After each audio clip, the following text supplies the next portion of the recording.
इस समय की बहुत बड़ी खबर आ रही है बिहार की राजनीति से। बिहार की राजनीति में इस समय बहुत ही गरमाई हुई है और बिहार इलेक्शन 2025 इस समय चल रहा है। 6 नवंबर 11 नवंबर को मतदान होगा और 14 नवंबर को इसका रिजल्ट आएगा। लेकिन उससे पहले बिहार की राजनीति गरमा चुकी है। मोकामा से विधानसभा का इलेक्शन लड़ रहे अनंत सिंह गिरफ्तार। अनंत सिंह की गिरफ्तारी से पूरे बिहार में सन्नाटा छा गया, क्योंकि अनंत सिंह बिहार के बहुत ही बड़े बाहुबली नेता है, दबंग नेता है और लगातार 5 बार से विधायक है। लेकिन मोकामा में दुलार चंद यादव की हत्या का मुकदमा इनके खिलाफ दर्ज हुआ है और पटना के एसएसपी ने इनको गिरफ्तार किया और स्पेशल सेल में रखा और अगले दिन इनको कोर्ट में पेश किया गया और कोर्ट ने 14 दिन की न्यायिक हिरासत में इनको बेउर जेल भी भेज दिया गया। कौन jail? Beur jail. Beur jail में इनको भेज दिया और जाते जाते इन्होंने कहा कि अब मेरा इलेक्शन मेरी जनता लड़ेगी, मेरा जनता ही मेरा परिवार है और मैं इस बार का इलेक्शन जीत कर दिखाऊंगा। और उधर विपक्षी पार्टियां मुखर हो चुकी हैं। विपक्षी पार्टियों में जैसे आरजेडी, राष्ट्रीय जनता दल जिसके सर्वे सर्वा है तेजस्वी यादव, कांग्रेस जिसके सर्वे सर्वा है राहुल गांधी, ये लोग एक के बाद एक वार कर रहे हैं जनता दल यूनाइटेड पे, क्योंकि जनता दल यूनाइटेड पर इनको वार करने का मौका मिल गया। क्यों? क्योंकि अनंत सिंह जनता दल यूनाइटेड के टिकट पर इस बार 2025 बिहार विधानसभा का इलेक्शन मोकामा सीट से लड़ रहे थे। तो जाहिर सी बात है विपक्षी पार्टियों को अवसर तो प्रदान होगा ही। तेजस्वी यादव और राहुल गांधी ने बिल्कुल साफ तरीके से ट्वीट करके कहा है कि ऐसे विधायक के इलेक्शन में कैसे एक अपराधी को टिकट दे दिया गया, जबकि उसके खिलाफ दर्जनों केस पहले से पेंडिंग है और ये इतना बड़ा जघन्य अपराध कर दिया उसने।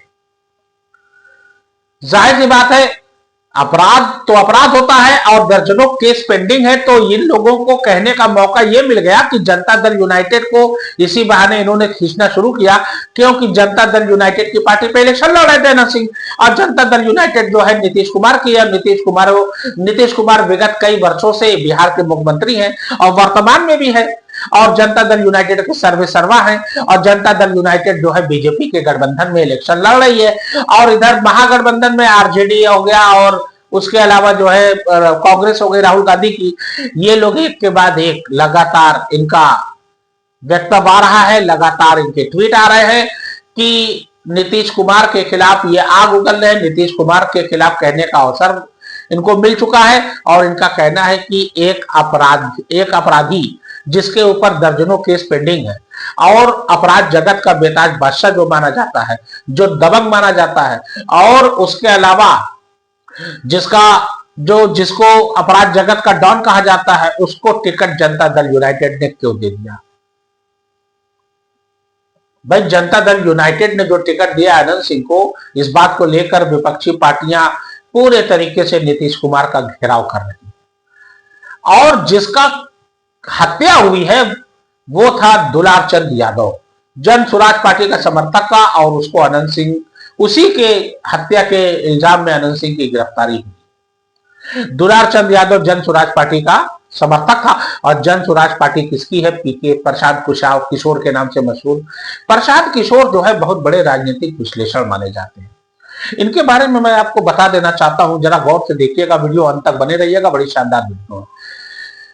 प्रशांत किशोर जो है ये स्विट्जरलैंड में काम करते थे और वहां से मोदी ने 2012 का जो इलेक्शन था गुजरात विधानसभा का, अब मोदी मुख्यमंत्री थे ही गुजरात के और उन्हीं की अगुवाई में 2012 का विधानसभा का गुजरात का इलेक्शन लड़ा जा रहा था, यानी मुख्यमंत्री पद के उम्मीदवार वही थे बीजेपी के। तो उन्होंने प्रशांत किशोर को फोन करके बुलवाया और नौकरी छोड़वा दिया, बोला कि तुम यहाँ आओ और जो पैसा है तुम्हें मिलेगा, सब कुछ मिलेगा, सारा जो है पद भी मिलेगा, लेकिन तुम मेरे लिए काम करो।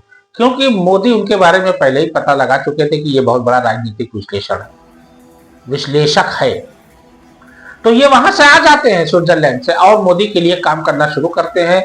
मोदी के लिए कैंपेनिंग करना, उनका चुनावी भाषण तैयार करना, उनको अपडेट करना, उसके अलावा उनके भाषण को पूरी तरीके से बारीकी से देखना, ये सब काम प्रशांत किशोर के हाथ में था। प्रशांत किशोर की रणनीति से मोदी क्या हुआ, 2012 का विधानसभा का इलेक्शन जीत गए, क्योंकि अमित शाह उस समय थे नहीं, तड़ीपार थे और प्रशांत किशोर नरेंद्र मोदी के बहुत करीबी हो गए। अब नरेंद्र मोदी कोई भी फैसला लेते थे तो उससे पहले फिर प्रशांत किशोर से विचार विमर्श जरूर करते थे, वार्तालाप जरूर होता था। और जब अमित शाह जब आए तो इनको पता चला, तो अमित शाह, जाहिर सी बात है भाई कि एक करीबी आदमी पहले से, अब अमित शाह ने प्रशांत किशोर को किनारे लगाना शुरू किया। अब चाणक्य के नाम से मशहूर तो है ही, उन्होंने अपनी रणनीति के द्वारा जो है प्रशांत किशोर को किनारे लगा दिया और मोदी के करीबी हो गए। हालांकि अमित शाह पहले ही से मोदी के करीबी थे, लेकिन वो नहीं चाहते थे कि मेरे अलावा कोई दूसरा भी हो।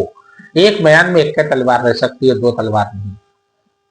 यही बात को चरितार्थ करने के लिए अमित शाह ने प्रशांत किशोर को किनारे कर दिया। अब प्रशांत किशोर ने उसके बाद एक पार्टी बनाई जो बिहार में इलेक्शन लड़ रही है, क्योंकि मूल निवासी ये बिहारी के हैं, तो जन स्वराज पार्टी इन्हीं की पार्टी है और ये राष्ट्रीय अध्यक्ष है। और इन्हीं के पार्टी के समर्थक थे दुलार चंद यादव, जिनकी हत्या हुई है मोकामा में, और इस हत्या का इल्जाम सीधा सीधा गया है अनंत सिंह पर। अनंत सिंह बहुत ही कुख्यात, बहुत ही दबंग माफिया माने जाते हैं, और बिहार में इनका एक छत्र साम्राज्य है, और पिछली 5 बार से विधायक रह चुके हैं। कभी आरजेडी में रहते हैं, कभी जनता दल यूनाइटेड में चले जाते हैं, और इस बार भी उनका दावा है कि मैं जीत के रहूंगा और जीत के दिखाऊंगा। अब वो जेल से लड़ेंगे चुनाव, और जनता जो है और इनके परिवार के सदस्य लोग इनके चुनाव की देखरेख करेंगे। अब देखना यह है कि जनता दल यूनाइटेड इससे कैसे उबर पाती है, विपक्षी दल इसको चुनावी मुद्दा बनाकर इसका कहां तक लाभ उठा पाते हैं, ये तो भविष्य के गर्भ में। लेकिन हाल फिलहाल बिहार की राजनीति पूरी तरीके से गर्मा चुकी है। अब देखना यह है कि सत्ता के गलियारे में एक बात जो है बड़ी चर्चा है कि क्या नीतीश कुमार 10वीं बार मुख्यमंत्री पद की शपथ ले पाएंगे कि नहीं।